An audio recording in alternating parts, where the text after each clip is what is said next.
don't need your money, you can pay me in respect. Cause once I do it big, what's to follow? It's a check. I need 100 bags, nothing more, nothing less. And the ops feel away, cause I'm next, I'm a threat. Oh yeah, really y'all don't know this, y'all in danger, I'm a threat. All right, guys, we have a very special guest today on Elevate with Scott Handley. I'm proud to bring another boss lady to our episodes here. And today, without further ado, I have special guest Teresa Amezquita. How are you doing? I'm doing good. How are you? Thanks for having me. Thank you for joining the podcast. And, when I asked you right away, you're like, yeah, sure, like nonchalantly. Hey, you know what? I always want to experience new things. But I love podcasts. Yeah? Do you listen to them? I listen to certain ones. Like my favorite is George Janko. Okay. He's like my favorite go-to podcast. So what does he talk about that really hits home with you? God. Beautiful. Yeah. Okay, so we're gonna touch on that. Okay. I can touch all day on that. I'm like yeah. 10 toes down with my God. Wow. Has that always been something that's been engraved in you, or is that something as of lately you feel like you're having a closer relationship? I feel like I was raised Catholic. Okay. But I have been getting into it a little bit more since last year. I started a Bible studies with my girls. And from there, it kind of grew a little bit more in me where now, like, I read the Bible as often as I can. Like, I feel more enticed to read the Bible when I'm either going through, like, my angry moments or, like, my sad moments. I feel more inclined to read it. Wow, that's awesome. Yeah. So you're very strong on faith. Yes. I see. So grew up Catholic. Would you say you're Catholic today? I'm still Catholic. I go to Catholic church and Christian church. Okay. I do feel like when I go to my Catholic church, it's more like a one-on-one. The message is more for me to really dive deep in what I'm going through, what I'm feeling. Right. And if it resonates with me. But when I go to Christians, like Christian church, I go to, North Point. That's like one of my favorite. Okay. But that one's more like when I want to read the Bible, like verses, like when I want to dive deep into and dissect what is really talking, like what God is talking about in the Bible, you know? Right. So I go to both, yeah. That's pretty awesome that you're getting kind of the best of both worlds. Mm-hmm. Now, I guess we're going to come out the gate a little bit deep. Now, growing up Catholic, you speak through a messenger to speak to God. And with Christianity, it's you normally have the relationship and you speak directly to him. Yeah. Are you at conflict on that? Do you do one or the other? Are you talking like confessions? Yes. Yeah, I had a bad experience with like a confession that I went to maybe when I was like 19-ish. I see. And I was confessing and the priest at the time was like, I don't know, he had got upset. And he was like, do you know where you're going to come? Like, he was just going at it, and he was upset. So there was an emotional response to it. Yeah, and I was kind of like, okay. And then as I started getting older, I kind of separated. I wouldn't go to church as much because when you're younger, like, your parents are pushing you, and you have to go to catechism and, like, the schooling and things like that. So I did have a separation, especially after that happened. But then when I came back and I was in my Bible studies with my girls, and also like George Janko's his podcast, it was more the relationship is between you and God. Mm-hmm. You don't need necessarily that other person, but it's good to have their perspective because they are a little bit more knowledgeable of the Bible, where a lot of us really aren't. Sure. We know Bible verses from like Instagram posts or, things like that, but you don't really know like the full depth of the meaning or what it is that is being spoken. So I don't really run into a problem with it because I know it's a one-on-one with God. I can confess my sins in my room as I'm laying down talking to him. Wow. Or, cooking, whatever it is. Like, that's where your one-on-one is. Wow. Same as. I mean, that was an amazing takeaway right there because it just shows how ingrained you are, not only with yourself, but with your higher power. So much respect to that. Thank you. Now, how does that carry over, would you say, to your personal life? Or let's talk about business as well. You're a businesswoman. Does religion, or do you carry that over into your business? I try to. It is a little bit hard sometimes because you're just... the whole purpose of like religion is to have a moral compass, and sometimes when it comes to business and like pricings and things of that nature, you're kind of like, where's my moral compass really at? Like, can I help? And it does carry over in the sense that like I'm willing to like help, to give, to like get less to help my clients. And I see that often with yourself. You give yourself a lot to your clients. So I'm like, so it does carry over, but also I feel like in a positive, not that it's not positive, but like I always say, you need somebody to believe in you. And me knowing that God believes in me, I'm like positive in everything, and I'm like, hey, like willing to try everything, not nonchalantly. Yeah. Like going with the flow. I don't really think twice when making choices. I'm like, yeah, I'll do it. Yeah. You know? Well, that's why I kicked off right away this podcast, is you do have that like nonchalant about you, where like you do have a certain confidence about you, and it glows on you. Hey. Yeah, you get, and so now you're revealing where a lot of that confidence is coming from, and it's coming from your faith and your relationship with God. Yeah. That is awesome. Okay, so you've taken it to a point where you have a can-do attitude. You are open to opportunities and new things, because you know that God won't lead you to the wrong direction, correct? I always say, like, you don't know what you don't know. I'm willing to try everything. I really am. I'm like, I can do anything. I can climb a mountain. I can do this. I could do that. Delusionally thinking, but it's not delusional. It's just the faith that I have, that I know I'm going to do it. And if I do bad, then I do bad. And I learn from it, and I move on, and I learn. Right. It's just learning. And do you believe in regrets? Do I? Yeah. I mean, that's just part of growth, though. It's some people say I don't believe in regrets. Just it's either a lesson or a blessing in life. So there are things that obviously we could have done better. Yeah, I don't know. I always say, like, I think of it.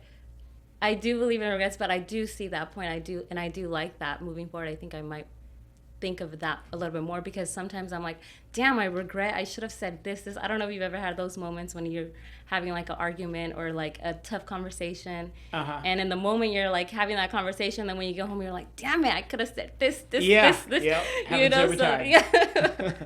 That's just like the only, it's I don't know, I do see the regret that I have in that sense, but it's a lesson learned. The next time I know what I have to say, and I have to be a little bit more outspoken. I see. Yeah. Now, does that stem from childhood now? And you also grew up, I believe, with a larger family. You have it's 9 of us. 9 of you. Yeah. Wow. So was that under one household? Yeah. I remember. Tell me a little bit more about that. You know what? I always say I don't remember half of them, like half of my siblings. Okay. Why do you say that? Because I was like, I'm the second to last. Okay. So I was younger. When my sisters were inside, like cooking, cleaning, I was outside playing, staying out of the way. Gotcha. And I was with like my older brother and my brother. Well, my brothers, because they were men, they're outside, you know. Right. Playing, wasting their energy, using up their energy. So I was out there with them. But I always loved like the night times, because it was a 3-bedroom house. The guys would stay in their room. My little brother would always be usually with my parents, because he was a baby. And then it was us 6 girls in 1 bedroom. We would share, I think it was like queen bed size, 3 in one and 3 in the other. That is and awesome. It's just, to this day, we're super close.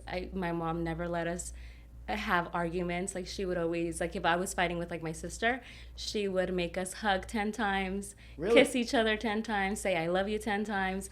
And I think that helped me as I'm older now, because I don't hold grudges. Like, I'm over things pretty quick.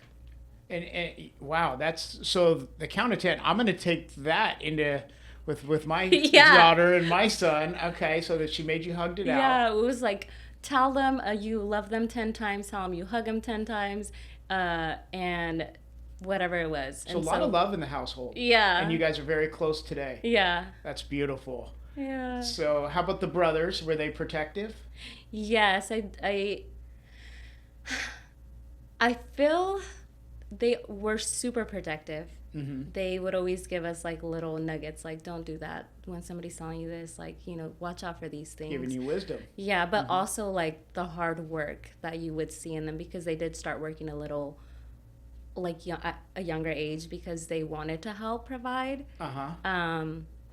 But you see that and you're just like, wow, like I'm over here just playing games outside, but they're just out here working. I don't know. It was beautiful to see them grow in that sense at a younger age. I don't know. But it had to instill something in you because you're a very hard worker and you're, very consistent at putting deals on the board. You found your niche with new construction. New construction is my thing. If you need it, no. There you go. Little plug, real quick. If you need a house, exactly. Let me know. So, what was your first job then? Did you have a first job? Did your parents allow you to work, or did you primarily kind of take care of things around the household? I didn't have a first job when I was living at home. I didn't work. I think I'm one of the only ones in our family that didn't work in the fields. Okay. So, and that was, I want to say, because I was a good kid. So it was punishment to get out there. Well, because one of my older sisters, the one that I'm closer with of age, she had to work because she got a ticket when she was learning to drive out in Corcoran. So my mom was like, okay, this is like, you need to learn. With every action, there's a consequence. And you have to learn to pay off your, whatever it is that you get into. You can't rely on other people. Although we're here to help, you have to like pay it off. It's real life. And so then she went to work in the fields, and thankfully I didn't. But my first job when I came to Fresno, I was working at a hotel. I was a housekeeper. Really? Yeah. That's interesting. It worked with my school schedule, because my classes were like at night. And working front desk wouldn't have been helpful for me because they have different time frames. And so being in housekeeping, I got my tips, and it was at 8 o'clock to like 3:30 or whatever time frame, depending on like how much work we had. I see. Now, how did you get tips? Did people leave it out for you? Yeah. That's awesome. Daisy does that a lot. Sometimes I forget about it, but she's like, these are the most important people, not the cocktail waitress you just tip $50. Yeah. What about, the hardworking people changing your sheets and, cleaning up there. So every hotel now we stay at, she leaves a little note and she'll leave money for them. So is that what they would do with you? Is that how you would get tips? I didn't even know that was a thing until I started working there, and I was like, wow, this is a thing. So now me too, everywhere I stay, if it's like a hotel, then I leave a tip. That is awesome. Okay. Yeah. But you know what? That's my stress reliever too. When I'm like stressed or like going through something, like I'm like I start cleaning or like cleaning something. Organizing. Yeah. Okay. So there's something therapeutic about cleaning. It worked out for me. Awesome. Yeah, but then I worked my way up. Thankfully, I started at housekeeping. Then I went to front desk. Then I was able to relieve the manager of the housekeepers on the weekends. Okay. So then I was doing that in front desk at the same time. I had already stopped housekeeping, and then maybe like 6 months later, they asked me to be the manager of the housekeepers. So it was like a full circle for me. Awesome. Okay. Yeah. Now, did you have to give up the tips when you went into management? Yeah.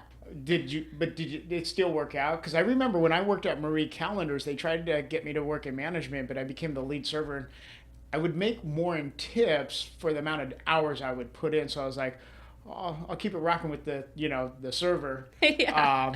But that's, you learn skill sets of managing people and dealing with people too. Yeah. So had to give up the tips. I did. Speaking of tips, do you know what tips stand for? No. Oh, you made like money? I'm just kidding. I like that answer. People don't know that, and I waited tables for 5 years myself, made a living off of tips, TIPS. It actually stands for to ensure proper service. Oh, wow. Yeah, it's a real thing. So to ensure proper service, you'd give proper housekeeping service, or if a waiter or waitress gives you nice service, you're giving them money in return for the ensured proper service. So how about, can you share with us maybe like what is one of the most like grimy things you've seen when you're housekeeping? I mean, if you could share with us, like, did you or no, it's pretty normal, or would you see like some pretty like crazy stuff? You know what? Parties or people, yeah. Well, some people are very I wouldn't say disrespectful, just like very bold. I remember like Something's coming back. Yeah. I was cleaning, you know, when it's people that stay over, you just have to provide them with like cleaning, making the bed again, or like giving them towels. Yeah. But we always had this one customer that would stay, and he would make everybody feel super uncomfortable because he would just sit there and watch.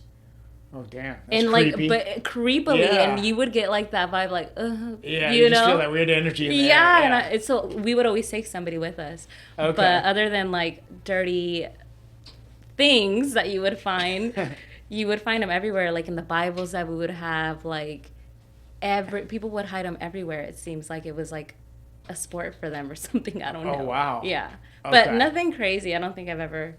Like you didn't have to deal with like a murder scene or No, anything just gory like or, drug people that would be like Yeah. on one and see. screaming on the fourth floor, and we would have to go up there, try and figure it out. But Right. nothing crazy, too crazy. I love hearing this story though. That just shows, where you started and also got skills of working your way up. So showing how you can, improve yourself and also carried over skills now. Like you said, I take cleaning. I mean, to me, that was a whistle while you work. I mean, it's therapeutic for me. Yeah.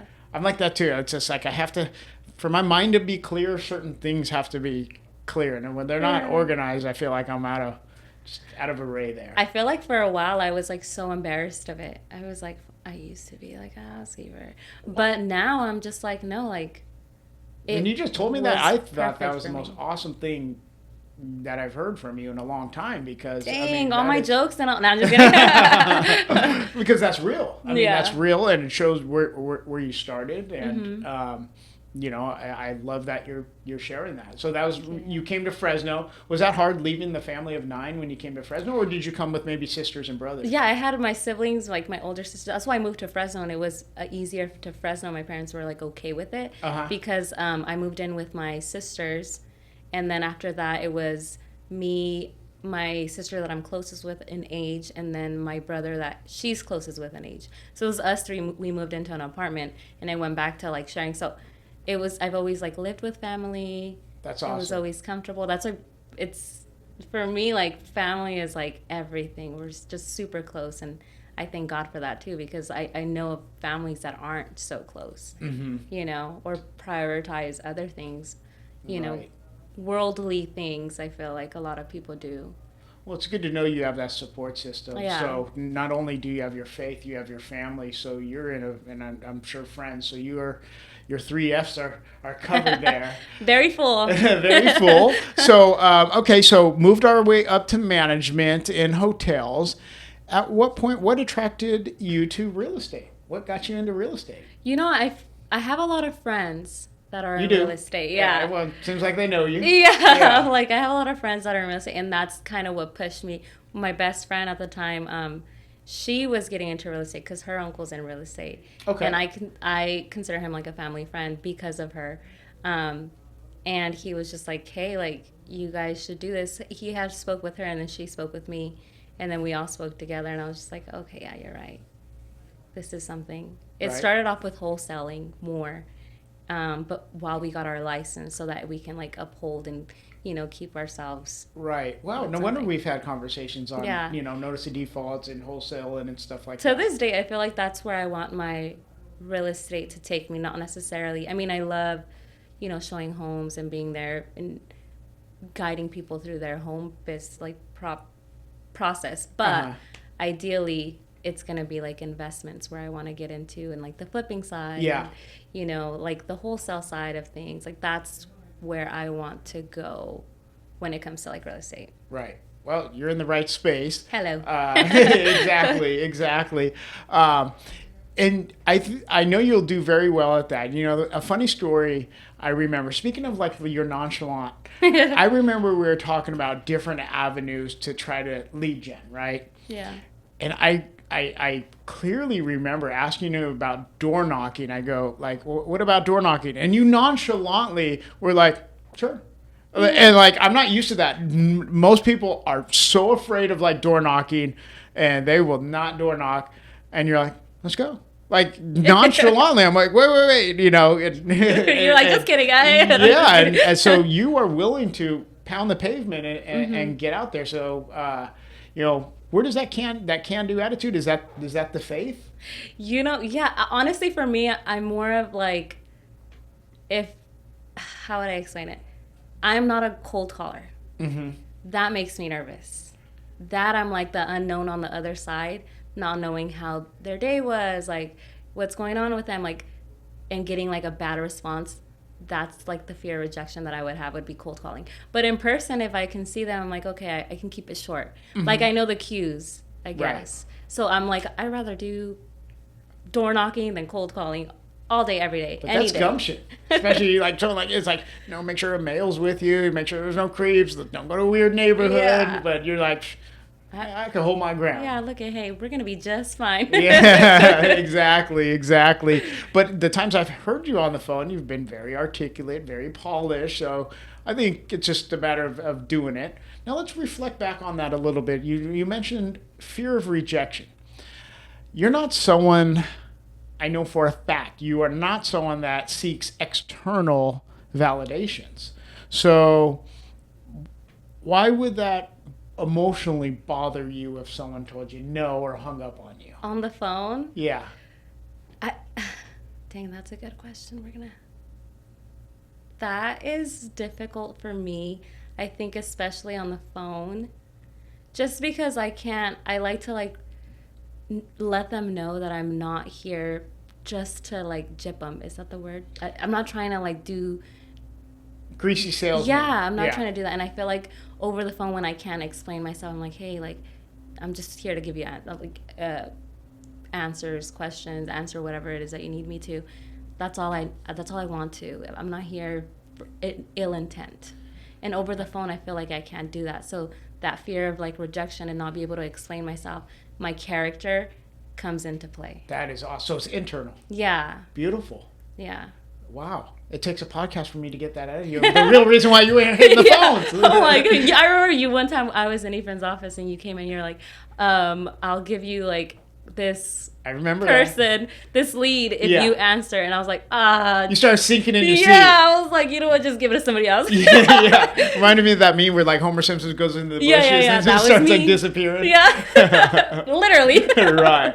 But that's a beautiful response. That shows how genuine character you are, how how your ethics are in line. We touched on emotions. Is emotional intelligence and emotions, is that hard to separate in business for you, or you know how to compartmentalize that? I struggle with it sometimes, I feel like, but that's just part of me having to like grow internally and within myself. But I do sometimes have a hard time with it. Separating it? Yeah. Is that because maybe you just care so much on behalf of your client that if it just doesn't go your way, you get razzled, or like letting them down when they're like, somebody's like, when you go ask for help, you do it because like you're gonna get something good from them, right? Like that this person knows what they're doing. So my fear would be like, I am trying my hardest, but if I can't fully perform, then that makes me feel like the worst. So it is a little bit hard sometimes. Are you hard on yourself? I can be sometimes, but then again, I don't hold on to a lot of like emotions that long. Like I can be mad 1 second and then the next I'm like... You don't harbor it. Yeah. That's good. I try to get over it. I'm like, you know what? A learning experience. Well, that's why, you're very happy. A lot of people harbor things that really internalize it and ends up hurting them more than people. So I'm glad to hear that you know how to exhaust that and get that out of you and don't hold grudges. A lot of things though, like when it comes to people maybe talking down, like I know sometimes like I've been, and I catch it, where someone tries to belittle, but a lot of the times it goes over my head, so it doesn't really bother me. Because I joke around a lot myself. Like, I'm a jokester. Yeah, you are. So I don't take a lot of things serious. And sometimes people are like, really trying to hurt me. And I'm just like, like, like I don't really, it goes over. And so, yeah, it's easy for me to like, whatever, not harbor the feeling. That's awesome. You just reflect it off you. Teflon through the laughing and the good energy. Yeah. I'm like, it's just too much work to hold in like anger, resentment. Too blessed to be stressed. There you go. Look it. Yeah. Yeah. Do you have stress in your life? I do. but then I just started cleaning. That's awesome. I had got asked that question, how do you handle stress, one time. My biggest thing is, one, it goes over my head, stress, I start cleaning. Two, I think of this sounds bad sometimes, but I think of somebody else that has it worse. No, I do that too. And so I'm like, well, yeah, perspective. I'm like, well, damn, at least I'm not homeless. Well, dang, like, at least, I can see. Well, at least I could do this. So I'm blessed. And it's stressful, and I'm stressed about, like, a deal. I'm stressed about maybe not even having a deal. But I know it's coming. I know that I'll be fine. And I just got to work. I love that mindset. And I've adopted that same mindset as of lately as well because, I have a lot of high stress, a lot of responsibilities. And instead of, I've adopted the mindset, like, for instance, let me use an example of dropping my daughter off to school. Instead of saying, like, oh, I got to drop my daughter off to school, I got to be at the office by this time, and so on. It's no, I get to drop my daughter off at school. Maybe some people can't have children, or maybe don't have a car to even drop them off or at. Have the ability because they have to work. Yeah. Because they have to work. So, it's a privilege. It's never an entitlement. And so then when I start to reflect like that, like you said, that was great. You hammered on that because that's something that, as of lately, I've been having to adopt myself just because of all the responsibilities and stress. So then it starts with the mindset and changing that. So love to hear how it just kind of reflects off you. Yeah, but you know what I will say for when I first we had that one-on-one when I was first starting real estate. Yeah. I think one of the greatest things that you kind of helped me remember was I was telling you I wanted to get into the investment side. Right. And you were like, yeah, I'm willing to help. I'm willing to, like, show you. I'm willing to show you what to do, and not a lot of people do that. And I myself too, like, now when somebody asks me something that I know that I'm like, like my plans or goals, I'm more enticed now to, like, let them know, like, well, I want to get into the investment side. This is what I want to do. This is how I plan on doing it. This is what I do to make sure it makes sense for me. And I share that because it goes back to my faith. I know that if it's for me, it's for me. No one is my competition. So I can give you those nuggets, and I hope it works for you, and I pray to God it works for you because I know it's going to work for me myself. So, and I know some people, and I loved that about you, and I was like, dang, this is where I belong. Because that's something that I was working on. Yeah, and I see that with yourself as well, with that transparency. And the times that we have met, even the most recent, you're also very thought out. I was super blown away the last time we met. You came straight up with, like, a calendar with, like, a game plan. It looked like, like an NFL playbook type deal, like, ready to go. Hey, I'm ready. I'm going to get some flip property. I'm going to get some wholesale and ready to go. So you're very also strategic and thought out as well. Yeah. So I need to, because I feel like if I don't see it on my calendar now, it's not gonna get done. Awesome. Yeah, but that's another thing. You're like, you gotta calendar it, but I have to, like, see it written. I don't know if you remember, but I told you I bought a whiteboard, and on there, like, are my monthly goals.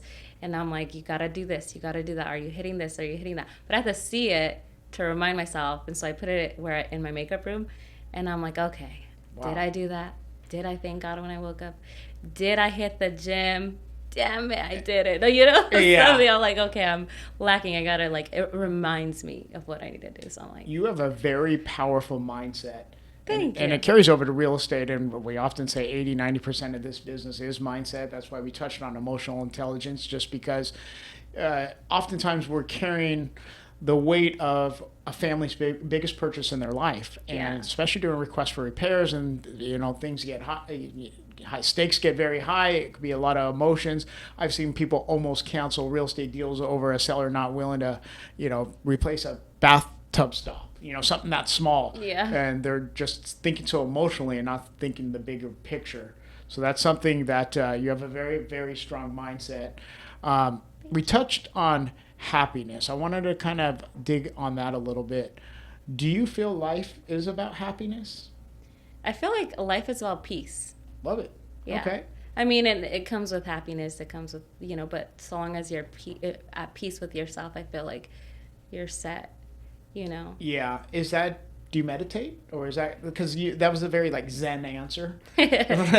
I feel like I did at one point in my life, but I don't meditate anymore. Not anymore. I don't know. Well, you're doing it through religion, essentially, right? When I read my mean, Bible, yeah. I feel like it's very calm. Maybe, I mean, I can talk for days. I'm like, so when I'm reading my Bible and I'm talking to God, I'm like, but like I question a lot and I'm like, but are you really? I don't know. Like that's my meditation because then I have to like really like, there's times where I'm reading and I'm just like, take a breath. Like, Yeah. don't get too like emotional. Like really think about it. You know, these are answers for you. Like take them. Don't hold back just because it doesn't fit what you want. Right. So I love how you actually just threw out questions. Now, where did that stem from? Are you questioning yourself, or are you questioning faith? both. I think I and this is, I feel like horrible, but like I do sometimes, I'm like, why am I going through this? But then you're like, there's a lesson in everything. Don't take it as a bad thing when you're going through something bad, because it's preparing you to be at this place and be able to handle that.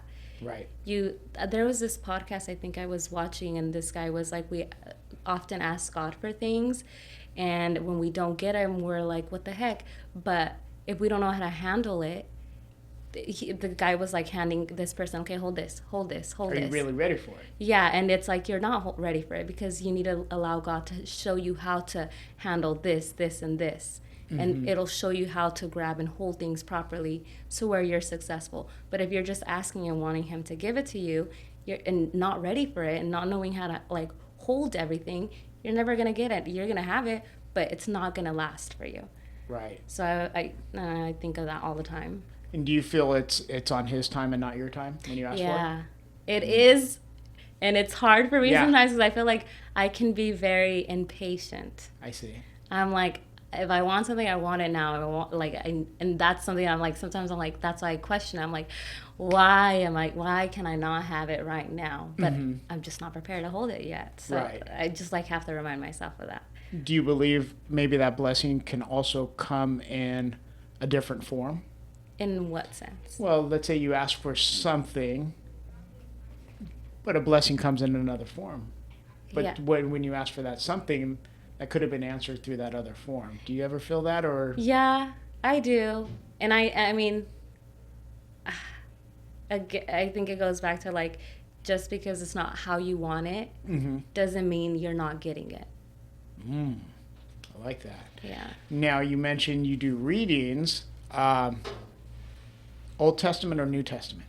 I know this isn't the right way to read it, but I'm reading the Bible from the beginning to the end. Okay. So we read, and then I jumped around. There was this, I went on this website, and it shows you exactly how the Bible is when it comes to like the laws, scriptures, letters. So I read from that, but I'm in the Old Testament. Interesting. Wow. Yeah. So you're starting from the beginning. From the beginning, yeah. Which I know, like, I have jumped to, like, Peter and, like, the letters of it, which are, like, the New Testament, but I still revert back to the front of the book. I don't know. That is awesome. Well, you're very educated. Would you say you're religious or spiritual? Religious. Okay. Gotcha. Yeah. Gotcha. I don't know, like, sometimes I'm like, I don't know the spirituality. I don't know what that. Well, I think spirituality isn't really connected with one religion or one denomination. Okay. Then maybe. And one God versus religion, you know. Yeah. But to each their own on that. Couple more for you. Do you feel life is about the destination or about the journey, or both? I feel it's about the journey, you know, because my plans have changed constantly. So my destination is constantly changing. I love to enjoy what I'm doing at the moment, because you're never going to get that moment again. Very true. So when it comes to like the people that enjoy for the destination, I'm like, yeah, you can get there, but you know, who's going to sustain that? What happened to the memories that you could have made in the journey of it? who did you like leave behind because you were so focused on the destination? Very true. That's deep right there. That I'm like, I'd rather just the journey. I love to enjoy my day to day. I'm not gonna like get to like, no, I can't because I have to do this. Sorry, I can't enjoy that because I got to do this, and I have to have this done by like tomorrow, or I have to get to this because in order to finish this is the only way I'm gonna get here. And I'm like, nope. If it's meant for me, it's gonna happen, and I want to enjoy in the moment. I love that. That's a great takeaway, because especially entrepreneurs, oftentimes we feel that we, I guess, have to sacrifice maybe something, and that's a non-negotiable. And especially, I'm sure, if it comes to faith or family or friends, you absolutely, that's a non-negotiable. You won't. Yeah, I'm like, I'll cancel everything to go hang out with my sisters. That's awesome. So completely about the journey, not about the destination. Yeah. So if Tom Brady never got a Super Bowl, and that destination of winning that Super Bowl, let's say, would still cool with the journey, still cool with not getting well, the Super because Bowl. then you think of it the way I see it. I always bring everything I feel like that I do back to God, but that's a worldly thing. I don't need, like, I'm here to like enjoy and live my life as close as I can to the way God wants me to. So like the destination, yeah, like that's for people to like cheer him on and to be like, you're this, you're that, like to become the idol that he is, that he's Tom Brady, the best of the best, has all these Super Bowls or whatever. That's a worldly thing. So for me, it's never. I like how you said that. I mean, that's pretty real. I mean, at the end of the day, you're watching men in tights take a ball from 100 yards to the next 100 yards. It's a worldly thing. Are you willing to? Yeah, there's higher powers and there's more higher importance to that. But yeah. I love the way you handled that question. So, you've had an amazing takeaways here, Teresa. And is there anything that you want to add to the audience that maybe they don't know about yourself? I always come off as very quiet, or I don't know, maybe mean sometimes, but I'm very nice. I don't see the mean. I see the quiet, but you just have this glow or this energy about you that, like, with that laugh right there, like, you make people feel very comfortable. To me, why? People say you have, like, resting bee face? Like, I know, I feel like sometimes, haters, like, they don't know they don't know you. me. Yeah. Shit, and maybe they shouldn't. What the heck? That's the personality, yeah. No, I feel like I'm very, like, reserved at the beginning, so if I'm ever quiet, it's not that I don't like somebody, it's just that I just want to make sure that I'm gonna get the same reciprocation, and that this person that I'm gonna like talk to and like be funny with and share everything with is open to it, not just like you can tell people you protect your energy. Yeah I love I'm that. a very like easygoing person. I speak Spanish. For anybody that wants my house. Right. Right. Yeah. Well, no, this got a chance for me to understand a little bit more about you, and I didn't realize how connected and deep you are in your religion and your relationship with God. I'm also hearing about just, the first job as a house cleaner. Can you believe that? Much respect, Teresa. So, thank you. It's just a pleasure to work alongside you and be a business partner of yours. Thank you. I keep telling you I want to collab on another power hour, so yeah, let we me need know. to plan that soon. Like calendar it. Yeah, exactly. But you also have to let me know where I need to be, because I don't want to push you too hard where you have to sacrifice other things either. So that's where I got to make sure that. No, look I'm very vocal. I'm like, I'll do it.